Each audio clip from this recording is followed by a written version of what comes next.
Have you been having just a really rough time and no one in your reality seems to be getting it? Congratulations, my friend. You are ascending. You have had your spiritual awakening and you're about to be hella blessed. But first, before we dive into that, for those of you who don't know me, my name is Hannah and I help people to own their powers and step into the driver's seat of their own lives. And today I'm going to be helping you do that by allowing you to identify certain common spiritual awakening and ascension symptoms, so you can have the validation that no, you're not crazy, you're just ascending to the fifth dimension. And that's a really awesome thing, something to be celebrated. Also, know that I was called to film at this special location at the beach today because this energy of the ocean and the water, it is very healing and it contains activation. So simply just by watching this video or playing it in the background, it's going to imbue you with the healing energy necessary for you to kind of make peace with your ascension, to kind of heal and give you relief from those symptoms that you're experiencing. So yay, bonus. So without further ado, I'm going to delve into 7 signs that you are ascending, and stick around till the very end, because the final sign, I can almost guarantee it's one you've never heard before, and it's something that I'm really excited to talk about. So the first one, probably the biggest sign of ascension, of spiritual awakening, is that you start losing everything. Everything. You could lose your home, your job. You may be forced to move or just called to move. People from your life, family members, friends, either through like death or just betrayal or abandonment or whatever.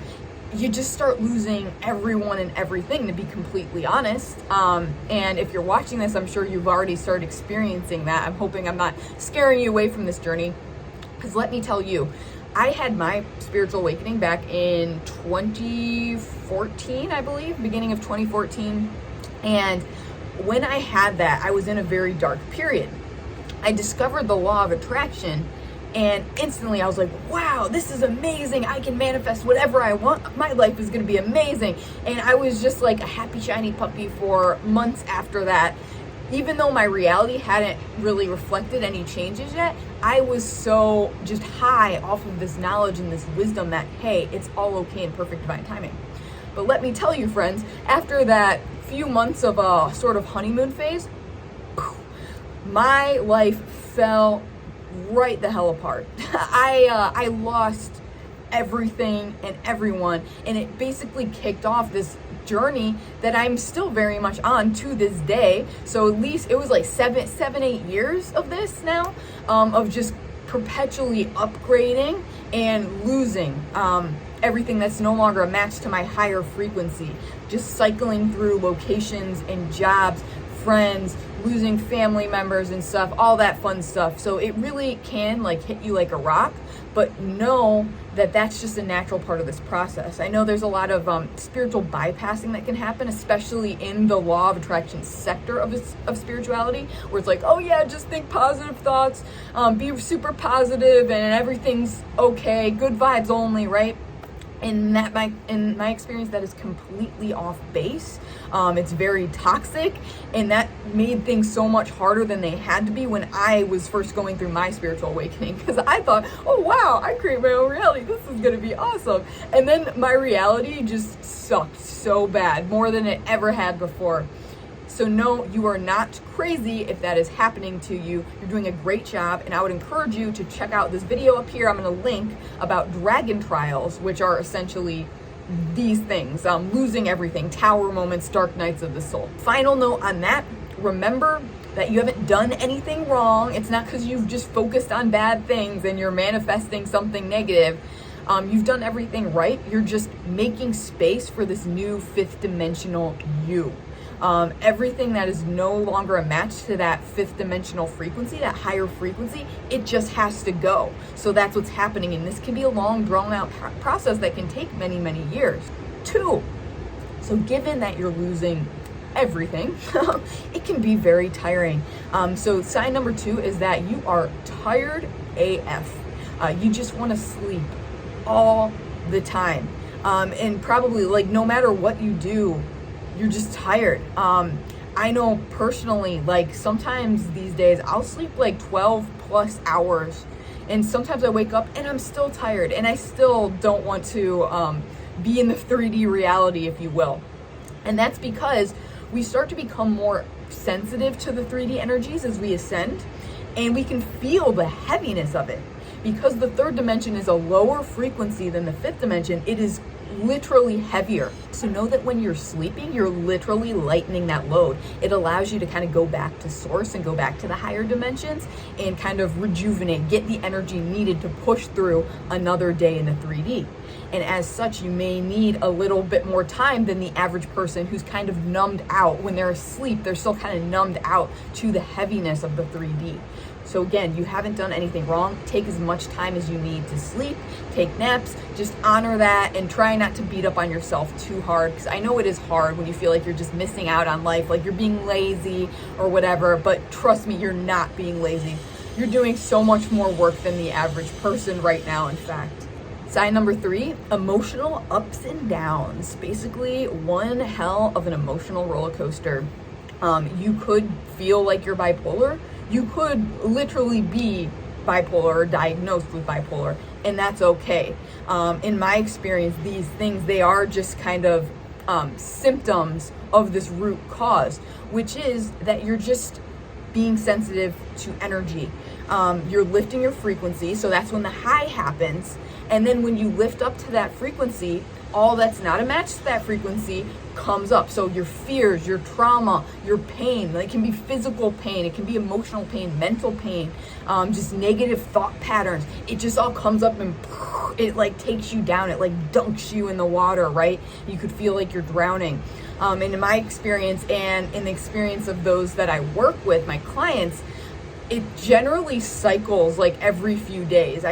Usually these days, it's like 2 days, I'm like up, I'm on cloud 9, I'm feeling really manic, I'm feeling really inspired and just in love with life, and then plummet. 2 more days, I'm like severely depressed, I don't want to get out of bed, I'm exhausted, I'm angsty, I gotta journal all my feelings out, have an anger release and the like before I can feel okay again. So number 4 is ringing in the ears, ear pain, and maybe like literal ear aches. Know that this is you becoming more sensitive to clairaudience, which is clear hearing. It's like the psychic sense of hearing. So as we lift our frequencies, we become more sensitive to hearing that. When you hear the ringing in your ears, it's almost in a sense like a dog whistle kind of thing, where it's like we as humans can't hear the frequency, but dogs can. It's like when you develop your abilities, when you have your spiritual awakening, you're purging through trauma and dense energies, lifting your frequency, you can start hearing things that the average person can't. You still might not be able to make out exactly what those frequencies are, but you can hear that ringing in your ears, letting you know that something from the higher realms is trying to communicate with you. And as a result too, anything that's not a match to that frequency in your ear can show up as ear pain and earaches and stuff that needs to be purged and felt and processed so that your ear chakras are clear enough to communicate with the other side.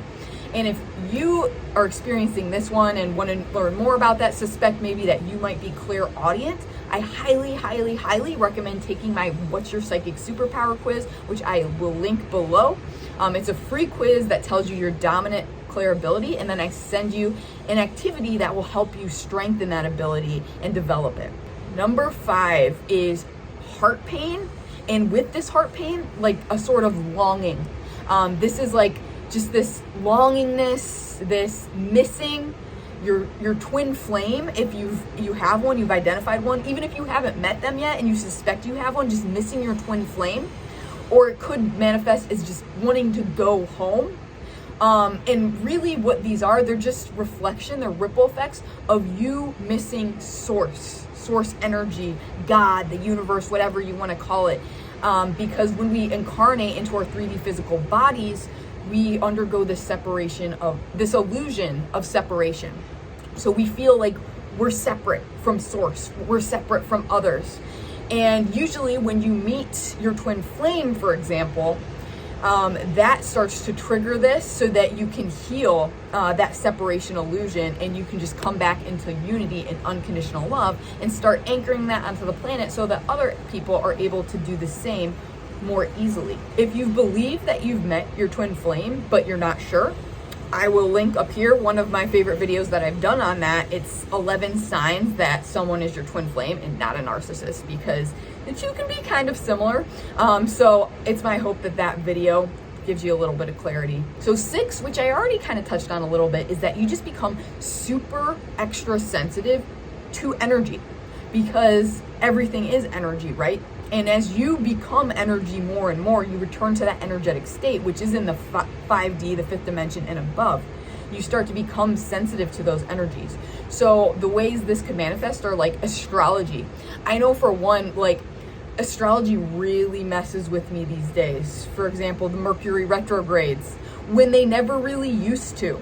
But now it's like, I really feel everything the astrologers talk about in the forecast and stuff. I really feel it. And it's not even a self-fulfilling prophecy, because I don't really seek out astrological stuff until after the fact.